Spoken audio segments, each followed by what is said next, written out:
Your expected approach time 3-4, approach button 17, the altimeter 29907.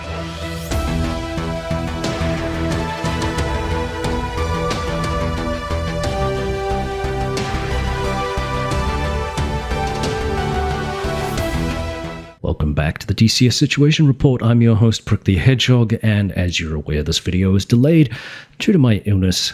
I have COVID, which kicked in full force last Friday night when I had a fever of about 103, and needless to say,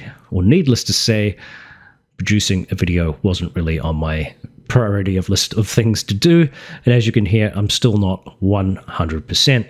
Well, let's turn to the news from last week, which wasn't entirely surprising as ED announced another signaled aircraft being produced by IndiaFoxtEcho. The G.91R is now official, and this will be their second aircraft that they're producing for the game, the other, of course, being the MB339.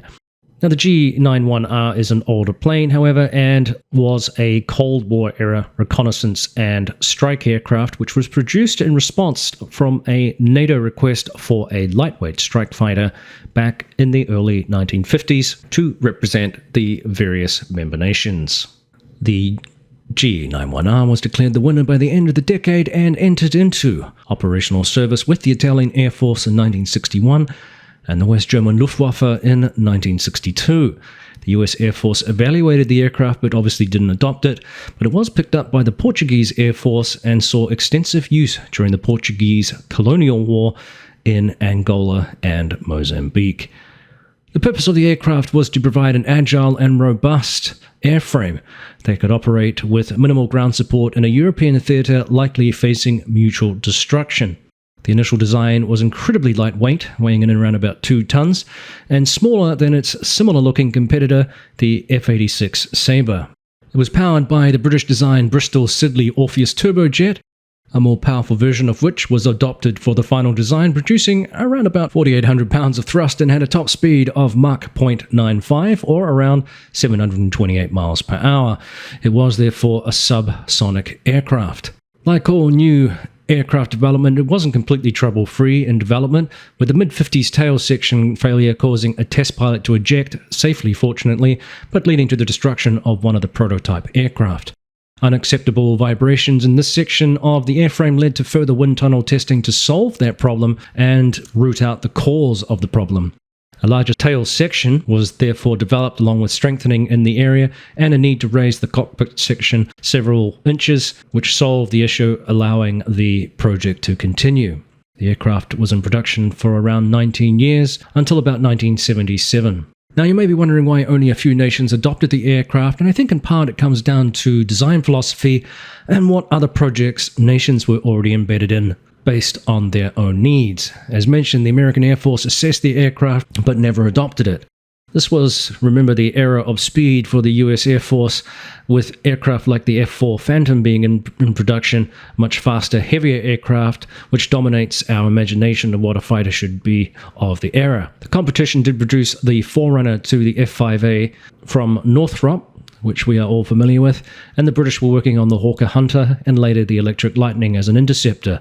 The French had several aircraft on the boil, including the Étendard 6, all of which met specific needs and, of course, time and investment, which in part may explain the limited adoption of the G.91R. Now, IndiaFoxtEcho intend to build several variants of this aircraft as follows. We have the R1B, the Italian version, with 4 12.7mm Browning M3 machine guns and 2 underwing pods. The R3, the German version, with 2 30mm M552 cannon and 4 underwing hardpoints. The R4, which is the Portuguese version, which is a hybrid of the R1 and the R3, with the 4 Browning machine guns and 4 underwing hardpoints. The last version will be an aerobatic one, which was converted for this use by the Italian aerobatic team, the Frischi Tricolore. It's an interesting product that will likely appeal, of course, to fans of the Cold War and of the aircraft itself, and those looking for some Cold War era gameplay. It will be, of course, a much more steam gauge flying experience over the more advanced Gen 4 aircraft we currently have in game, which are festooned with a lot more electronic assay apparatuses.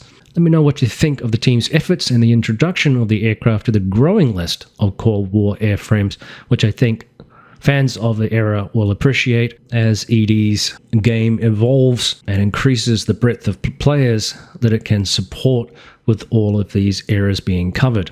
From World War II, of course, right up to Gen 4, and certainly with the Typhoon and advanced Gen 4 aircraft. Obviously, we don't have Gen 5 in the game for various reasons, sadly, but right now I think there's plenty to learn with just some of the Gen 4 aircraft, and this is why some of these more simple planes, like the Cold War aircraft, are very, very popular, because they require a little bit less in-depth knowledge of the systems, but are nonetheless challenging and fun to fly, and still requires quite a lot of practice. So for that, for what I just did to Juice, probably not necessary. We're just cruising around. Maybe spill my beer. You're not supposed to have beer within 50 feet of the jet. I thought it was 8 feet. Or 50 hours. What's the rule for helos? Well, moving to the patch, as you may have seen last week, Open Beta received another patch of fixes and improvements to various aircraft. The big winner this week, of course, or this last week, was the Viper, which received extensive updates, including HUD symbology and animation timings to the flight control system's bit testing procedure. There is actually a comprehensive video on these updates by Bogey Dope, if you haven't seen that already, and I'll refer you to that for a comprehensive overview of the various updates to the Viper, which, as a former maintenance engineer for that aircraft, he has taken quite a shine to it and has spent quite a lot of time going through the specific updates for that particular airframe. He also covers the all-important AIM 120 guidance improvements that ED made last week, which are a critical missile, air-to-air missile for that aircraft. Those of you who fly the Hornet will have noticed a few updates as well. The cockpit has a nice new wind noise, a minor aesthetic improvement, which I've generally enjoyed as part of flying the aircraft, which we're doing a lot more right now with the Air Warfare Group, exploring the Hornet's potency for our Mediterranean cruise over the coming months.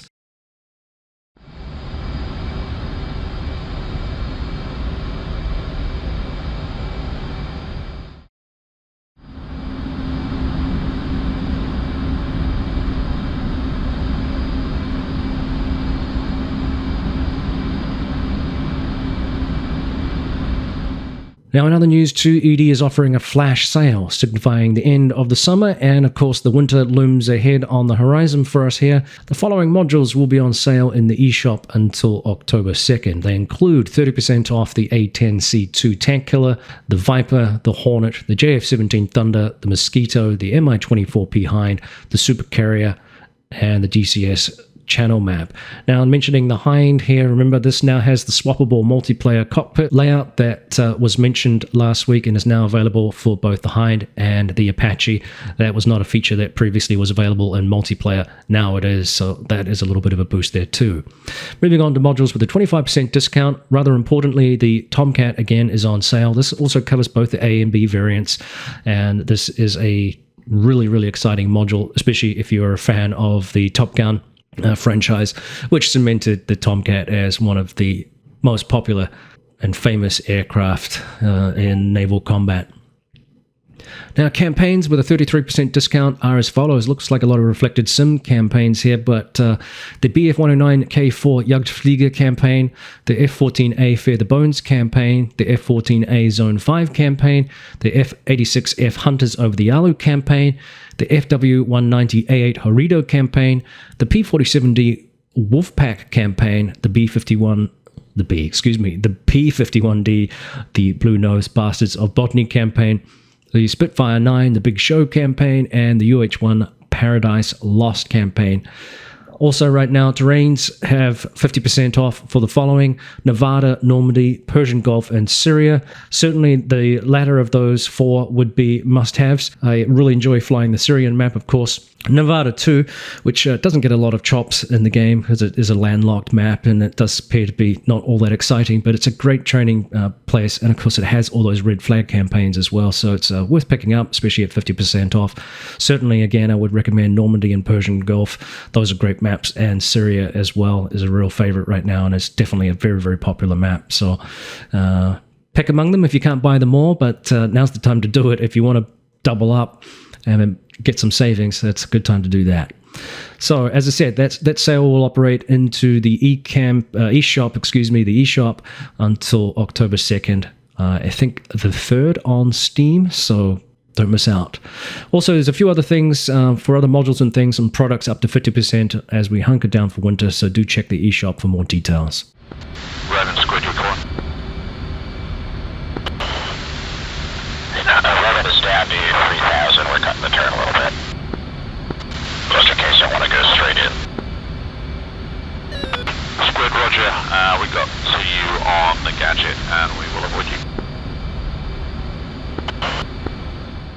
Well, this brings us to the end of another DCS sit rep. As we wrap up here, we are seeing some really interesting things going on in DCS world that I think probably need to be the subject of a separate video. One, of course, is the plethora of modules being released, which has created quite a stir and a lot of discussion among the community members. Some complaints, of course, as those of you who are concerned about what it means for the core game engine and trying to keep track of all these things and whether or not ED is doing that and whether it's detracting from their business. I don't think that is true. There are some interesting reasons for the plethora of releases, and as I said, that might be the discussion of a separate video here. I can tell you that Big Nui made a really interesting comment on a video that Juice from the Air Warfare group did recently on keeping up to date on our hardware so that we can play the game. He indicated some really positive results with Vulkan API. He wouldn't be drawn on particular data to back up his claims, but I was very interested to see that comment. He didn't say, of course, whether it is anywhere near ready to be pushed out into open beta or anything like that. I did see a very interesting teaser snippet of changes to the sea state and wakes produced by the ships in the game. By this, I'm referencing the carrier groups for naval ops here and the super carrier. I'm not sure if this is just an overall aesthetic improvement or if it's part of a snippet of changes pertaining to, say, the Vulkan. It was just a coincidence that Big Nui commented at the same time that this other piece of information came out. I forget which way around it was. I think his comment was after I saw the Twitter post showcasing that little bit of information. Nonetheless, it was an impressive little clip and a much needed one for carrier ops. It shows a real promising future for the core engine's gaming experience. Lastly, I'm very interested to see if there will be a race really between Razbam and Heatblur over the planned releases this year of the Phantom for the latter developer and the F-15E for the former. Now, Heatblur are notoriously tight-lipped about progress on their projects, relying on a preset matrix indicating what is in development, and what has not yet come to pass. Razbam are generally much more open about sharing images of the various projects that they're working on, which fuels interest, but also sometimes frustration as people demand more information about timelines and progress and so on and so forth. Both processes, of course, have merit depending on how much you want to interact with the community and also what kind of interaction you want to have. Now, in fairness to Heatblur, a while back they produced a short video on some of the work that they had done, gathering details from the cockpit of an F4 as part of the work that they are doing on the Phantom, which is on their Facebook page. We'll have to wait and see who has the final say in terms of a release. Let me know who you think has the edge here in terms of a 2022 release for either one of these aircraft, which one you're looking forward to or in favor of, or are they both instant buys for you? Stay tuned for more thoughts on that in the coming weeks as we get closer to certain deadlines and whether or not either of those teams can make them. If you enjoyed today's video, don't forget to like, subscribe, and comment below. You can also consider the Super Thanks heart button if you wish to support the channel just a little bit more as we move towards the goal of 10,000 subscribers this year. That's my 2022 goal. Thanks for all the support thus far, and we'll see you next time on the DCS Situation Report. Roman Squid. Go. Roger, we're off here 7 o'clock now, about in 10 miles. We're going to follow you guys into the stack. We'll go 2,000, about 1,000 below you when we enter. We'll call our 10 mile. Level copies for level 3,000.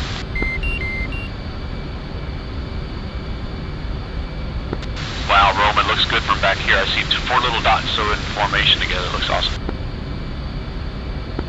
You guys going to commence on point 3 this time?